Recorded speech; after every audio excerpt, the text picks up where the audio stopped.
nothing that God made on this earth exists for itself.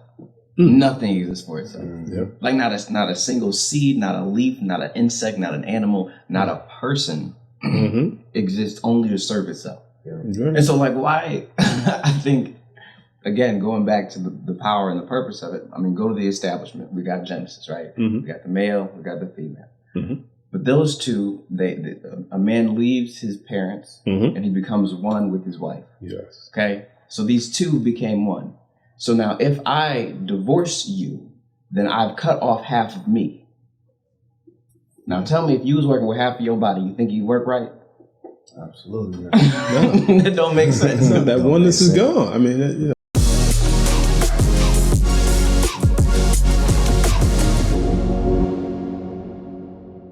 What's up, everybody, and welcome to another episode of the Today for Tomorrow podcast. Again, I'm with the fellas. My name is Bartel. I almost forgot my name. That's Rob. Mike Wright. And in this episode of the podcast, we're going to be talking about the power and purpose of family. It's big. It's a big one. And we do have a couple areas that we can spin off to, but we're going to focus on how each individual role kind of ties together and why it is so crucially important to life. Yeah. Life for everybody and for generations and generations to come. So I know before we started rolling, we were talking a little bit about like why the subject came up. Any thoughts that you guys had, you know, initially when, you know, I was kind of breaking it down?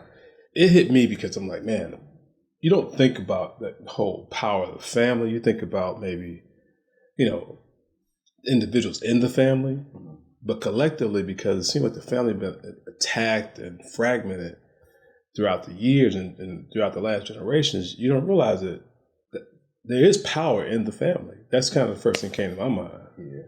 I think family is so important.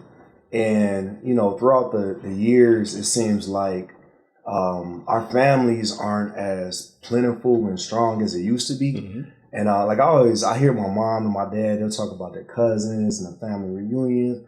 And they're like, hey, you remember so-and-so? And I'm like, kind of, sort of, you know, because when I was coming up, you know, we may have moved out of state or we may have lived in the same state, but we just weren't seeing each other as much as they were in the generation before. And when you say power in the family, like I really feel that because that's really where you get your strength from, man. When you have your brothers or your sisters that you can look up to, talk to about situations, man, you get a lot of knowledge. You learn a lot of lessons too.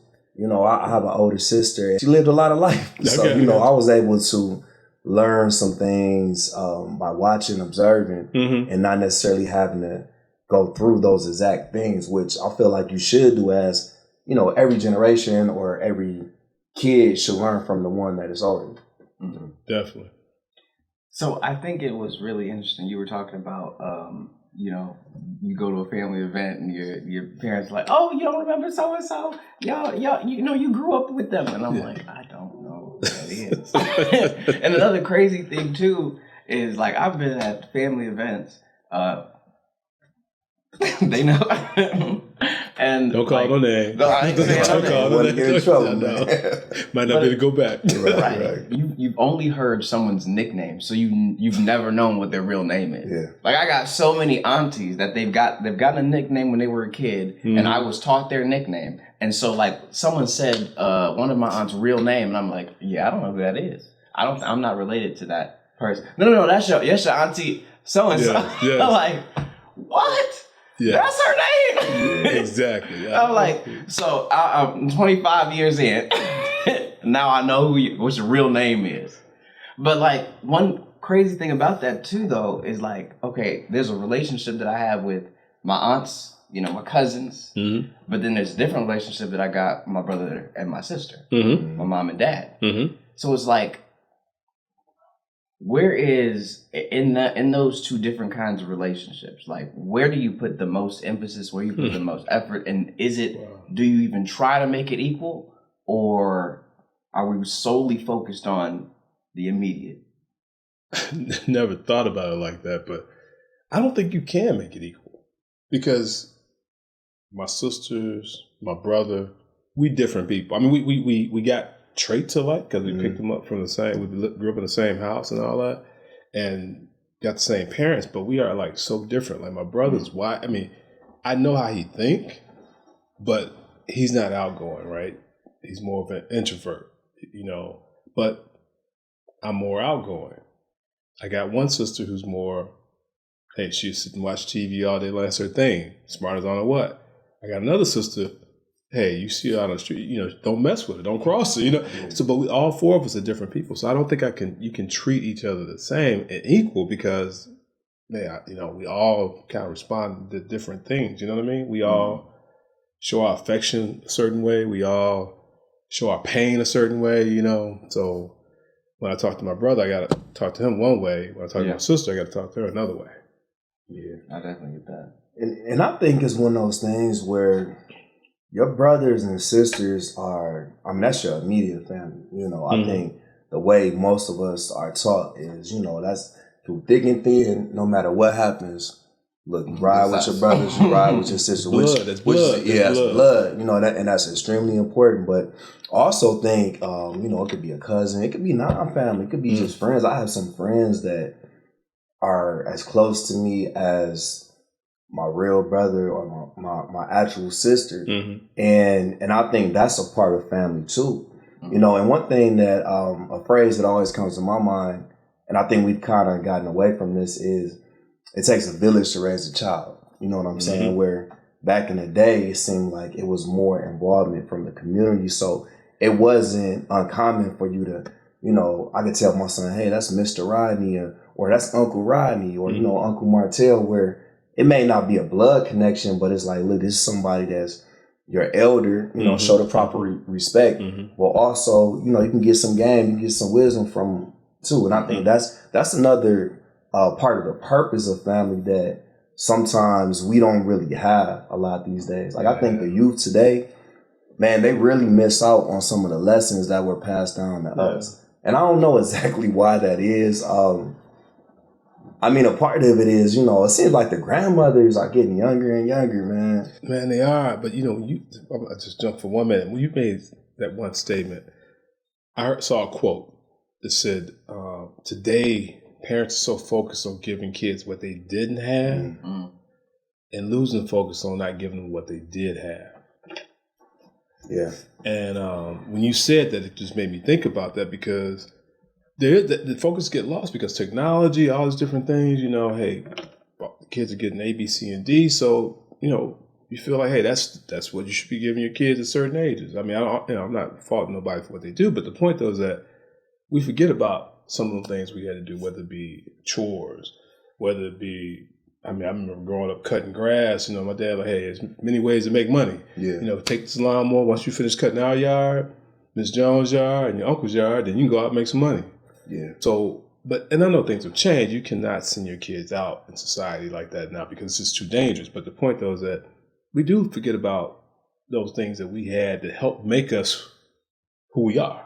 I think that's critical. And that's something that I find myself having conversations with others pretty often about. And I gotta say, I think there's something with the generations. Because younger generations, they tend to say, I didn't have this. I want to give my kids, all the name brands and all this stuff, like you said, that I didn't have. But when you start talking to the older generations, especially of men, it's like, listen, we still got to raise these boys a certain way for them to be, a certain cut of man. It's certain, the fundamental. It's certain things that you cannot just teach somebody. They got to go through it. Like we talk about wrestling. For my boys, it was some tough days in there. Like, to be honest, watching your kids go through these tough matches, it was real tough, but they have to go through that. They have to learn how to defend themselves. They got to learn to do hard things and not be broken, just to find their own spirit and strength. Yeah, and I know we talk about family. All this kind of fits because we talk about the family today, the power of the family. I think this is a perfect example of how the power is not being tapped into because families are because grandmothers are getting younger. And Grandma might be in the club, man. You might see Granny in the club. Exactly. So I mean, you know, when you start to lose power, when you start to lose strength, right? Mm-hmm. So that strength was like that strong mother, father, and they didn't necessarily they wasn't always together, but they were still a strong mother, father, right? You had the rules, boom. And as siblings, you knew what the rules were, you had your role, but that strength at the top is not there like it used to be. So that power is not there like it once was. Why do you think that is? You know, I think Mike hit it on it. And let's take it back, okay? Mm-hmm. I think from a moral standpoint, marriage is not taught. Okay, marriage is not taught. It's not. It's not. Hey, how many people say it's cool to be married? Now, a lot of people you hear the opposite. It's almost like frowned upon, to be honest, because our generation and younger, they tend to look at all of the potential negatives that could come with, to be honest, facts are facts. You know, the divorce rate is above 50%. Mm-hmm. We know this. So especially a lot in Black community. Especially in Black community. Mm-hmm. So we know a lot of marriages don't work out, right? Mm-hmm. But it's not that marriage is wrong. Mm-hmm. It's the people that they're signing up to be married to that's not correct. One thing I always say, I correlate it to, it's like a real estate saying where I say, if you bought right in the first place, you can't panic because the deal is still good. You're going to go through ups and downs, but if you bought right, you got to hold tight. So, don't panic and just sell. So like you got to buy the right, mate. You got to buy it right. Your first decision is the most important decision. That's the most important because looks are going to fade. Mm-hmm. You're going to get on each other's nerves. Everything, kids are going to bring added stress, just everything you can imagine. And you have to have something to hold on to that makes you keep fighting and just say, you know what? It's still the right move. It was right then. It's still right now, no matter if it's tough, it's challenging, exhausting. If you bought right, it's still right. No, I joke, but man, I think I love that. I think the analogy's on point. I do. I really do. And I'm glad that you went there. And I'm glad we bought right with this podcast.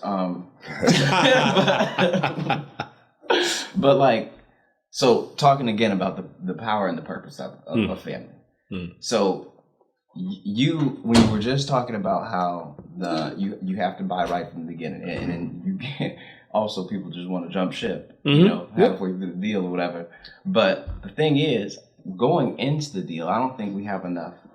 Like you said, we don't talk about marriage. We don't talk about family. We don't talk about the purpose of family. No. And so going into it, you probably don't have the wisdom, the knowledge, the understanding of the purpose of it or what you're supposed to do in it, the requirements for it to actually do it successfully. Yeah. So people are going from one person to the next, dating this person, dating that person, and then they say, okay, I like this person for more than a couple months, so maybe we should just get married. Yeah. Or I messed up and had a kid with this person. We just gonna try to make it work. Yeah. And one thing we haven't woven into this, but we kind of touching on it a little bit, the fact that it starts with God, right? I mean, if you go into the situation, because you talk about the purpose of marriage and everything, goes back to what you talked about, and I think King's Journal, we skated around with it a little bit. It's like, what we were created for, create and cultivate, right? Mm-hmm. The whole model itself. I mean, God created marriage. He created family. Yeah. And there's power in it when we tap into him and make sure he's the center point. Like I say, when you buy right when you know that you got somebody that God gave you. He gave you. Because I always say, look, I said, God made my wife for me. She's custom made for me. Ordered. Now, don't get me wrong. Please don't take this wrong, all right? But when you buy a car, you order your order sheet. And just like you said, that car look good. You like it. But over time, it's going to wear a little bit. It ain't going to look the same. But you know what? You still love that car. You still take care of it, because it's made for you. And you got to think about it that way. You can't go out and just be like, I'm going to get me a new car. I think people forget that, there's literally nothing that God made on this earth exists for itself. Nothing exists for itself. Not a single seed, not a leaf, not an insect, not an animal, not a person exists only to serve itself. Yeah. And so, like, why? I think, again, going back to the power and the purpose of it, I mean, go to the establishment. We got Genesis, right? We got the male, we got the female. But those two, a man leaves his parents and he becomes one with his wife. Yes. Okay? So these two became one. So now, if I divorce you, then I've cut off half of me. Now, tell me, if you was working with half of your body, you think you work right? Absolutely. No. That don't make sense. No, that oneness is gone. I mean, I think that's the challenge where a lot of individuals, especially in our community, they don't fully look at it that way. We come from the generation of, like you said, if something don't work, instead of working on their vehicle, they're going to just go get a new one. To be honest, that's kind of how this generation is. Like, down the street. Yeah, it's so easy to just go move on to the next thing.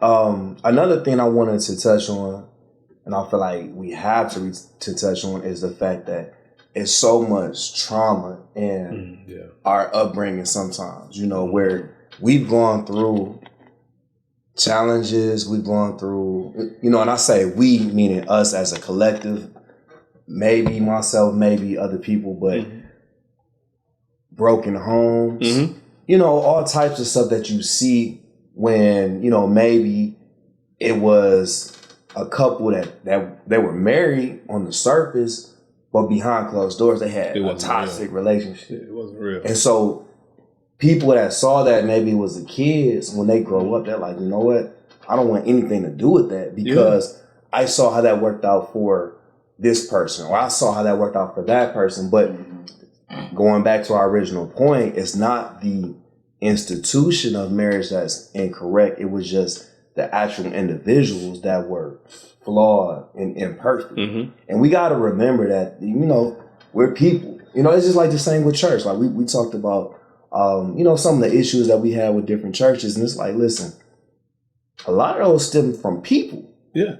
It's not actually the institution. It was the people that were involved. And we got to remember that when we're just, kind of making these claims on these larger institutions.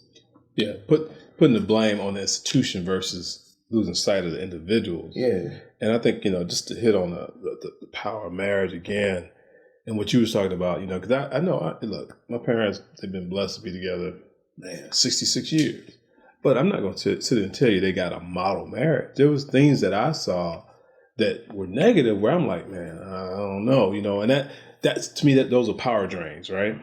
But then there's things I saw that was like super strong. I mean, I think my mom and dad were the best parents that me and my sisters could have. I mean, they were in concert with each other as it relates to that. So I know for a fact, whatever success in life I've had, it wouldn't be because of them kind of rooting that foundation. So that power is like that foundation that they set. You know what I mean? Yeah. And so, but at the same time, there's always going to be the other side too, where you see the negatives too. Yeah. And I think even in the negatives, you can also see the possibility of more power. You know what I'm saying? If you correct it in your marriage or your family. Let's just go ahead and set the record. Okay. The purpose. All right. I used to do this, and I'm bringing it back. Okay, all right. Bringing it to the kingdom perspective here. Okay. Genesis 1:28. God blessed them, and He said to them, "Be fruitful and multiply, and replenish the earth and subdue it, and have dominion." Okay, that's what He said. And so, put that into the context of family. When He said He blessed them, He was talking about us, man. Okay, Yes, who turned into male and female, but still man. One. And so this creature, He wanted us to be fruitful and multiply and subdue the earth, the territory that He put us on, so that the kingdom's influence, because the head of the male is God, right? And so if those families, those pods of influence spread over the entire world, then that means that God's influence is over every part of this place. That's why He wanted the family. Okay. And so the power of that is, if you just establish correctly, if the actual head of the household, which is the male, and if you got any arguments on that, read the Bible. You trying to say you don't want no hate mail? I ain't got it. Don't bring no smoke over here. His name is Martell, Martell.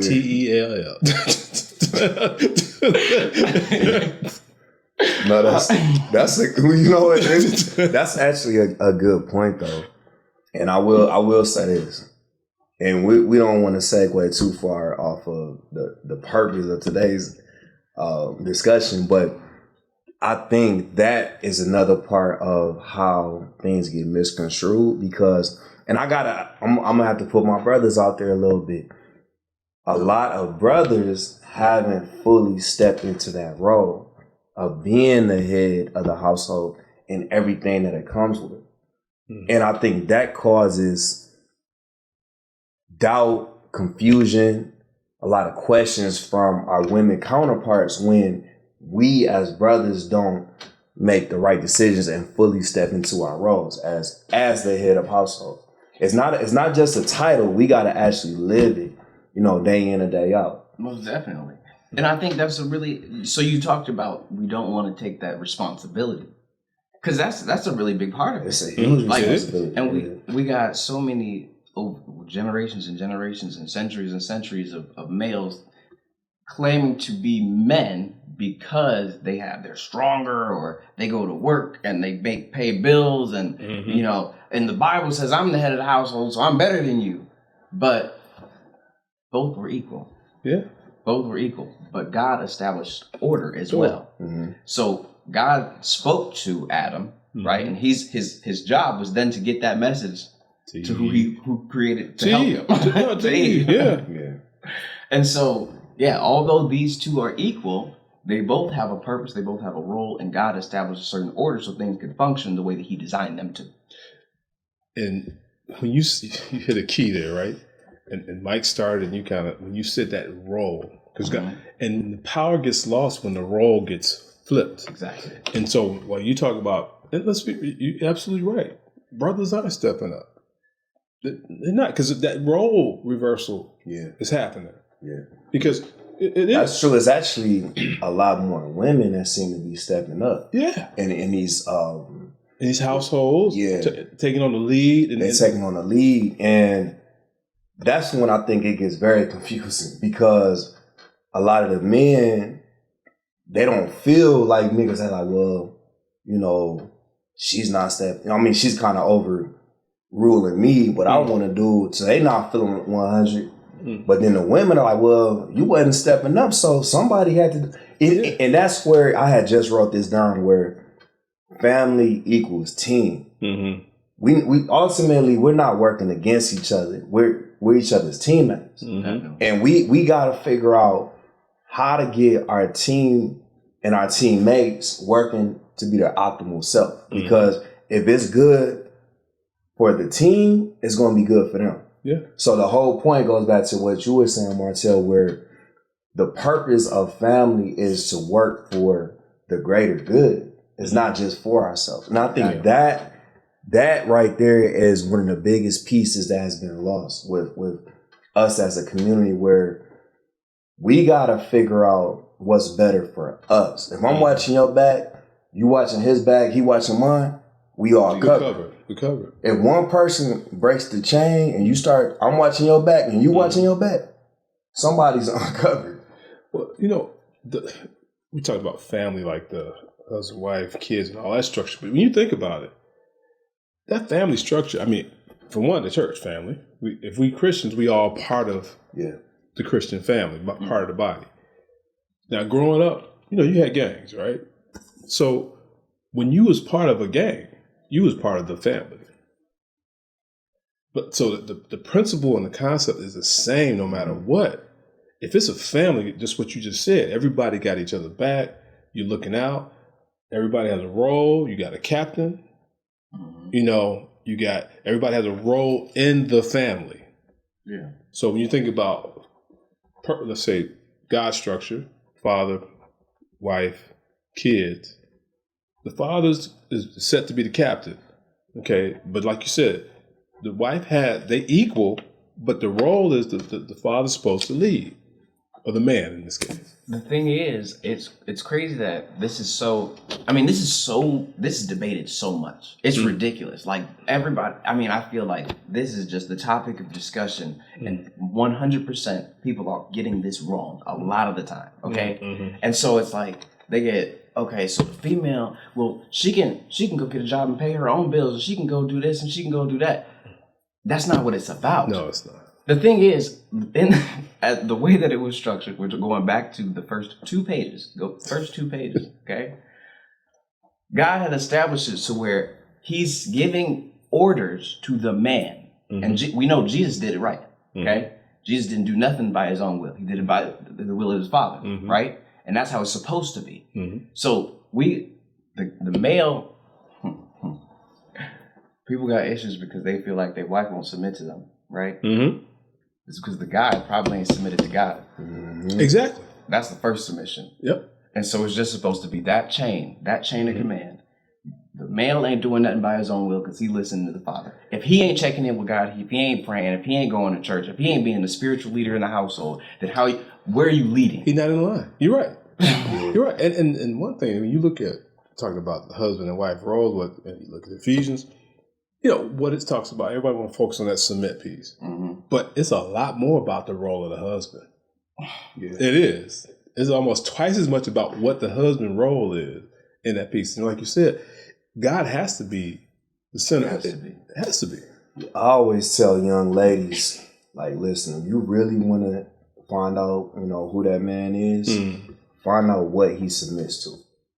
You know what I'm saying? Because every man submits to something. Yeah. Now, we know what and who we're supposed to submit to, but a lot of people, they choose to submit to other things.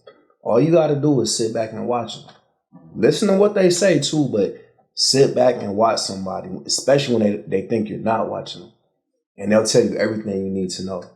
Another thing that I was thinking about is we're in a confusing time, where we have a life guide, a blueprint of what we're supposed to follow. But the thing is, it's so much misinformation in these smartphones. It's a lot of noise. You have to really sift through so much misinformation just to find a credible source of information. And it goes back to, if these principles and guidelines aren't being passed down, how do the kids pick them up? Yeah. A lot of this isn't even their fault because they were, raising themselves. A lot of these kids raise themselves. Yeah. What happens next? The next generation gets even worse. Yeah, exactly. And what does that do to the power of the family? It's non-existent. Right. Yeah. It weakens it, right? Yeah. It completely dilutes it until it's people don't know what their family is. They don't care about family. To me, family is nowhere near the way it used to be.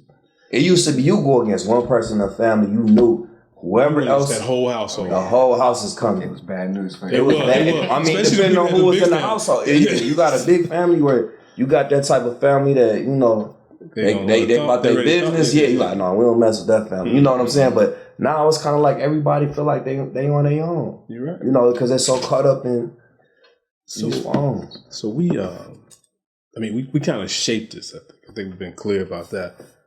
But how do we? Because hey, it's, our podcast today. Tomorrow we're talking about how we get through these things too. So how do we? That change that needs to happen. We talked about God. We talked about the structure. We all know it starts there. But what other tangible things can we maybe throw out there to say, hey, how can we get back on course? Because some people, don't get me wrong, it's not their fault that they grew up in the situation they grew up. A lot of people, it's not their fault. Yeah. Dare I say, most of these little people is not their fault. You know what I'm saying? Yeah. That part. And my biggest thing is each one teach one. Gotcha. It doesn't have to be a formal thing. Me, I'm at a lot of practices. I have three young boys, so I go to practices all the time. When I see some kids, I try to just talk to them, give them some good words. If I see them doing something well, I try to point that out, not just the negative. Like we heard in our man's group, we have to build relationships before you can just throw rules at these kids. You can't just, because otherwise it's going to lead to rebellion. You can't just tell kids what to do or yell at them or discipline them without giving them that same energy when they do the right thing. And I firmly believe the positive adults have the responsibility to reach out, and you have to try to impact some of these kids, because otherwise they're getting all of their influences from the wrong sources. I think going to, just making it really, really, really practical, because this is something that I'm actively doing. One thing that Dr. Myles Munroe, you haven't heard of him, I would look him up and just go at it on YouTube, consume it. But one thing that he always says is, where purpose is unknown, abuse is inevitable. So if we're going to, blaze a new trail here, if we're going to start to break down generational curses, if we're going to do something different than what was done to us, then we have to understand, we have to study, we have to gain wisdom and knowledge on the purpose of the things we're going to get into. And so, like, if I'm just dating people left and right and I don't know what's the purpose of dating somebody, then how can I do it right? I can only do it right by an accident. How often do people do things correctly by accident? No, it's not when it comes to that. It's not going to happen. I mean, and even if it did, you could find the right person, but if you don't have a purpose, you don't even know that's the right person. Right. And you can mess it all up. You can. So, I love kind of where we're going with this, because the key word purpose, and where do we find our purpose? You got to know who God is, for one, to know what your true purpose is. Yeah, bingo. And knowing that purpose, knowing that, hey, this is what I've been put on this earth, I've been created for something, that I'm special, gives you that identity to know, hey, okay, now I know I'm worth something, for one. I have a purpose. Now it's, okay, who do I kind of include, and that purpose include, and then you talk about the purpose of the family is to grow, strengthen, protect one another, and put those nuggets out there, help the family. Definitely. Before you got that family of your own, you work on you. Yeah. That's the beginning. Yeah. Yep. When you get you right, and then God will present her. You're talking about the male. I always say, you always hear, marriage is 50-50. I'm like, no, marriage is not 50-50. 50, ideally, it's 100-100. Yes. But the reality is, sometimes it's going to be 90-10.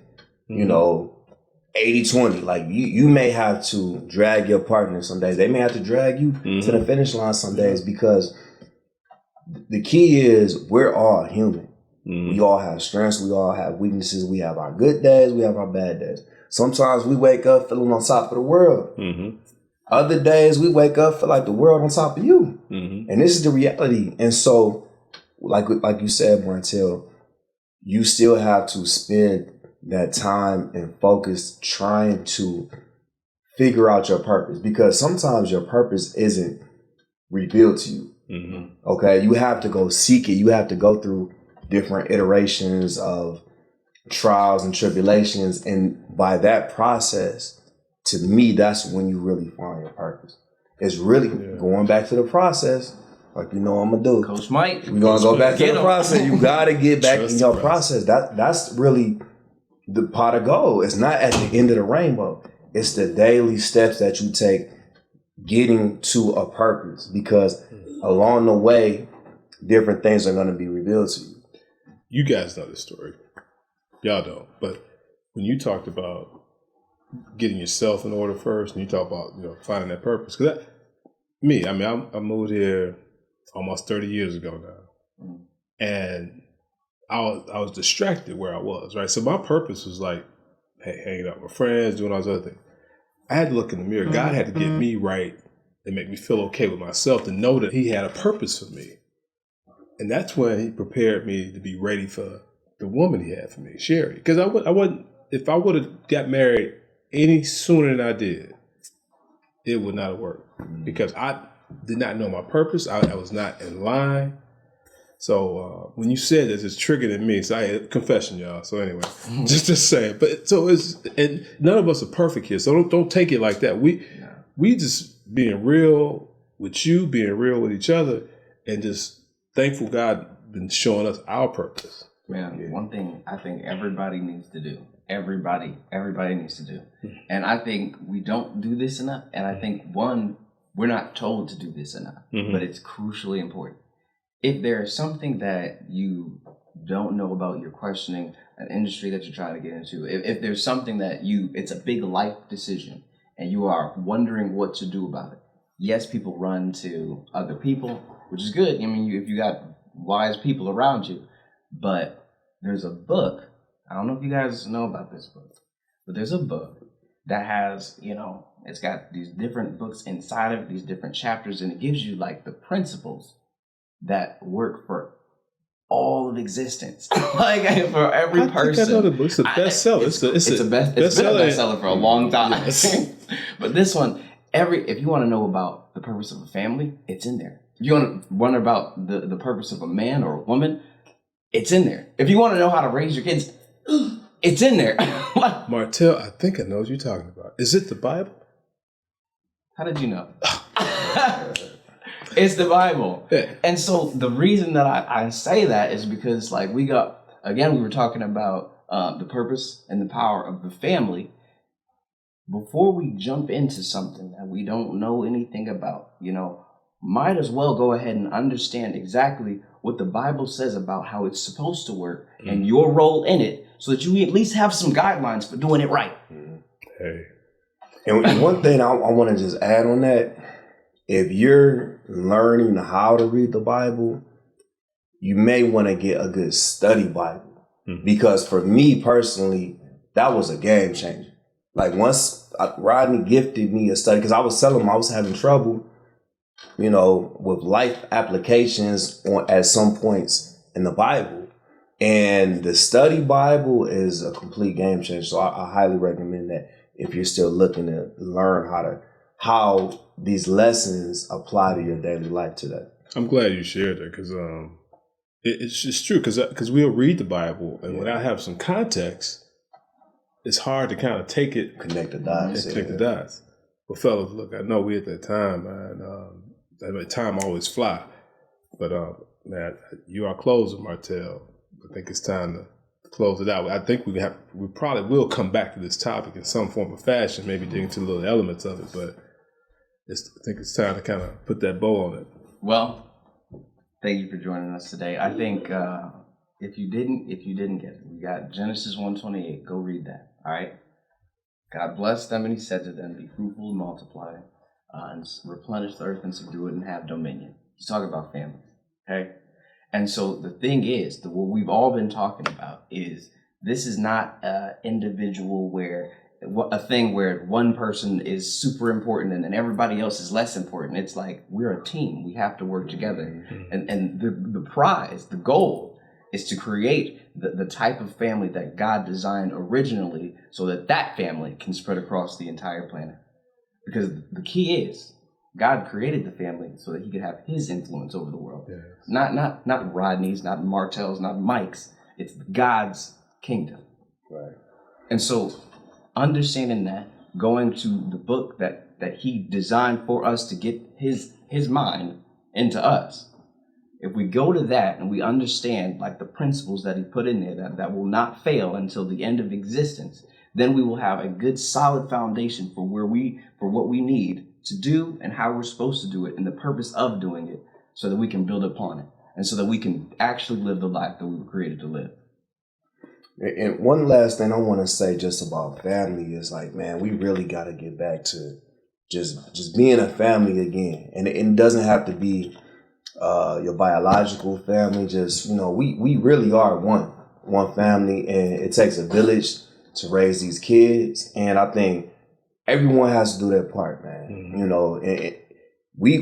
I've seen a lot of improvements on a small scale. And I think the more that we kind of be the example that we want to see in the world, the stronger everything is going to get. Because back in the day, the strength was in the family. Yeah. Strength was in the family, and we got to get back to that. Totally agree. Especially the Black family. Definitely. Well, folks, you guys heard it. This has been another episode of the Today for Tomorrow podcast. We definitely appreciate you for being here, and we definitely hope to see you next week. Yeah. Peace. Peace. Peace.